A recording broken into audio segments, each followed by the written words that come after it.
Hello दोस्तों, आज की कहानी का नाम है सड़क यहीं रहती है। एक दिन शेख चिल्ली कुछ लड़कों के साथ अपने कस्बे के बाहर एक पुलिया पर बैठा था।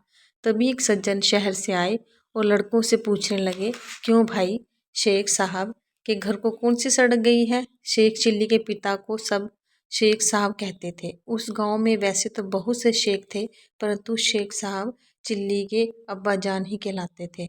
वह व्यक्ति उन्हीं के बारे में पूछ रहा था। वह शेख साहब के घर जाना चाहता था, परंतु उसने पूछा था कि शेख साहब के घर कौन सा रास्ता जाता है। शेख चिल्ली को मजाक सूझा। उसने कहा, क्या आप यह पूछ रहे हैं कि शेख साहब के घर कौन सा रास्ता जाता है? हाँ हाँ बिल्कुल, उस व्यक्ति ने जवाब दिया।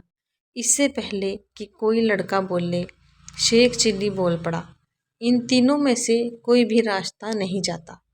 तो कौन सा रास्ता जाता है? कोई नहीं।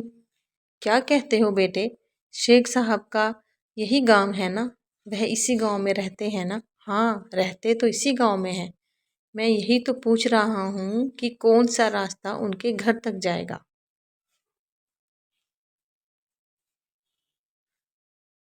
साहब, घर तक तो आप जाएंगे, शेख चिल्ली ने उत्तर दिया। यह सड़क और रास्ते यहीं रहते हैं और यहीं पड़े रहेंगे। ये कहीं नहीं जाते। ये बेचारे तो चल ही नहीं सकते। इसलिए मैंने कहा था कि ये रास्ते, ये सड़कें कहीं नहीं जाती, यहीं पर रहती हैं। मैं शेख साहब का बेटा चिल्ली हूँ। मैं रास्ता बताता हूँ जिस पर चलकर आप घर तक पहुँच जाएंगे।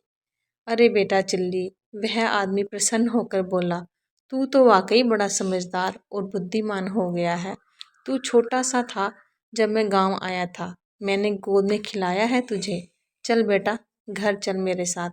तेरे अब्बा शेख साहब मेरे लंगोटिया यार हैं और मैं तेरे रिश्ते की बात करने आया हूँ। मेरी बेटी तेरे लायक है। तुम दोनों की जोड़ी अच्छी रहेगी। अब तो मैं तुम दोनों की सगाई करके ही जाऊंगा। शेख चिल्ली उस सज्जन के साथ हो लिया और अपने घर ले गया। आगे चलकर वह सज्जन शेख चिल्ली के ससुर बन गए। धन्यवाद दोस्तों।